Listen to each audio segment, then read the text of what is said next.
Welcome back to Warden Law in Sunderland for the final round of the Nitro Lord Ultimate Karting Championship. Junior Rotax this season has been dominated by one man throughout, and that is Daniel Ginchard. He's already been crowned the 2021 champion with an unassailable points tally ahead of this weekend.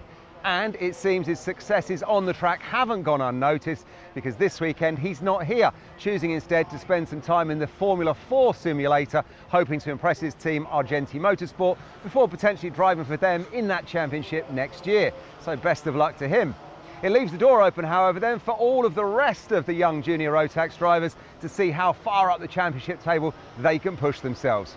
So let's go and see how they've all qualified and take a look at the race highlights with your commentator, Jake Sansom. Steve Duncan and Gabe Fairbrother on the front row of the grid, then Aaron Mackay and Nathan Smith. Dylan Mackay and Gustav Uzakov, then Rhys Bailey and Harry Pullen from Ewan Sharman, and Lexi Belk. Freddie Lloyd will be there alongside Rocco Baker with Connor Leishman and Lucas Jex. Plenty of talent in this Junior Rotax field to finish off the season in fine style. Watch out for Sophie Kinghorn. Problems in the earlier heats mean that she is down in the lower rankings, but she will not stay there long. On board with Charmander as we go racing here at Warden Law. Oh, and Lexi Belk's gone airborne, sandwiched in between Freddie Lloyd and Connor Leishman. Couple of karts going off the road there. Lexi Belk, very lucky, Jake, to keep going in all of that, but looks like she's still running. Yeah, she landed on four wheels. I don't know if she'll have had any damage to the front fairing. It might have come loose, so that's a very precarious position for her to be in on the opening lap. Meanwhile, Gabe Fairbrother getting the perfect start as he uses the outside line to good effect on the start of the race, but he runs wide, and that's enough for Stephen Duncan to pick up the pieces. Went into centre one, far too narrow. He was on the part of the track where the rubber is. That's the most slippery part of the track on the inside.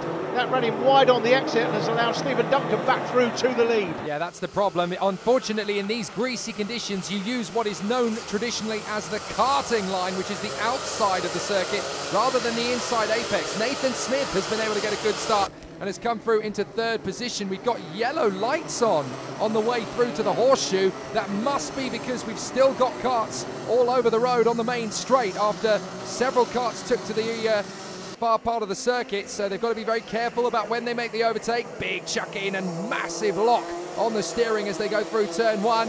Up in fourth place, that's Aaron Mackay, giving a bit of hustle to Nathan Smith. Then it's the Charmander himself. Fifth position, Ewan Sharman, Rocco Baker, Rhys Bailey, Rhys Duffy, Harry Pullen and Lexi Belk still in the top 10, would you believe, after going skyward. That's absolutely incredible. And now that's Mackay getting his run into third position, I think, round the outside of Nathan Smith. As they continue to duel away for position, Smith has just about held on to it for the moment, but Mackay is definitely looking very hungry as the field squirts their way through on these opening few laps. Oh, a bit of a little tussle there as up the inside. That is Jay Kennedy and Andrew Hughes, and the 17 in there, that's Alex Duncan. So some good battles throughout. Here's Charman on the inside line and gets the place on Aaron Mackay, but Mackay is going to come straight back at him. These two will continue their duel.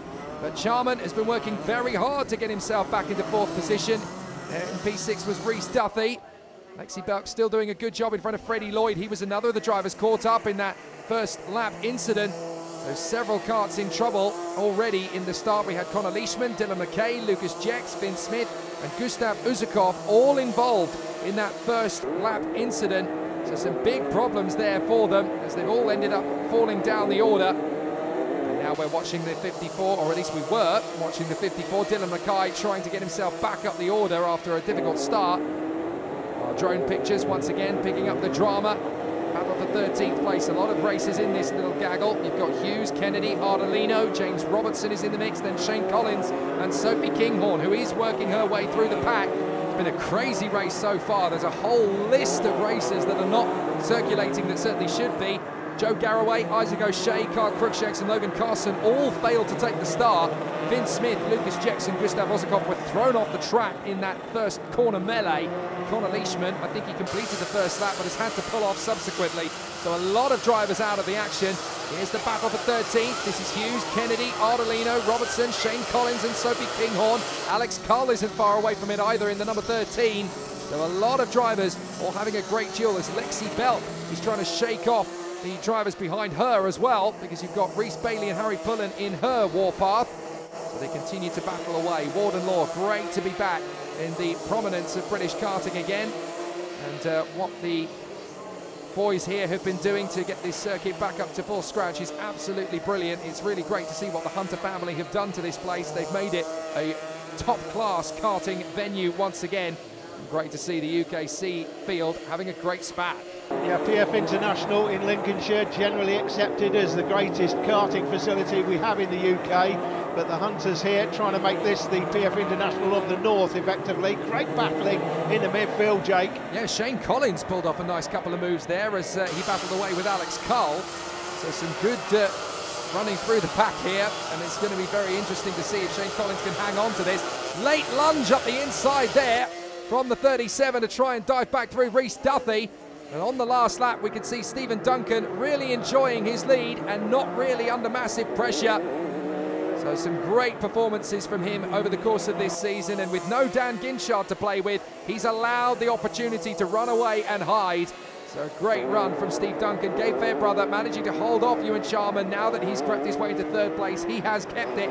Smith, Duthie and Angus Scrivener doing a great job there in the top 6. So some good fight backs through the field. Sophie Kinghorn's gone through more than half the field to return to 13th place. So a fair fight back from her in tricky conditions when overtaking is not easy here. So she's to be commended for that.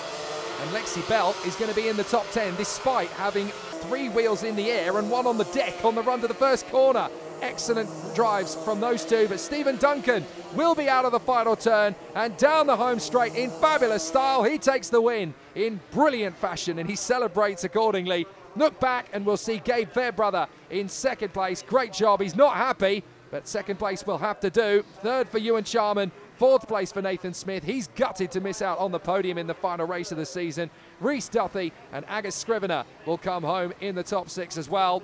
That looks like Aaron Mackay has managed to snatch 7th position on the last lap past Rocco Baker. So a great fight back there.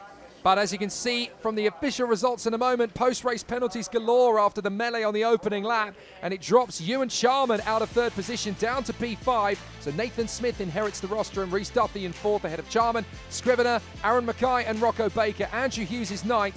Lexi Belk sadly loses 10th place with a front fairing penalty. Not surprising when she went airborne on the first lap. Jay Kennedy inherits that, but Stephen Duncan takes the win in the season finale. Congratulations to Stephen Duncan there, taking the win, showing us that consistency in keeping your head when you get out in the front is what this game's all about. I have to say, watching trackside here, it's getting quite chilly. The track has remained quite wet, so hanging on to some of those corners was a real challenge for some of those drivers. Well done, though, the Junior Rotax. Stephen Duncan, your winner. Here's what he had to say at the podium.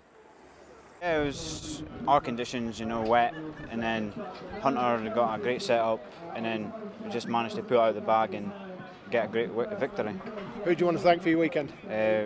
My dad, everyone watching at home, Hunter Motorsport, Potenza Racing Engines, and everyone else. Okay, congratulations. Well done. Thank you. Well, Duncan may have taken the season finale, but the king of Junior Rotax in UKC is still Dan Ginchard, and a great performance it was from him. Fairbrother and Duncan on the final podium. Gustav Uzakov, Sophie Kinghorn and Dylan Mackay finish up the top 6 in 2021. Once again, Junior Rotax delivering great action. Join us after the break for the final race in this programme, Senior Rotax.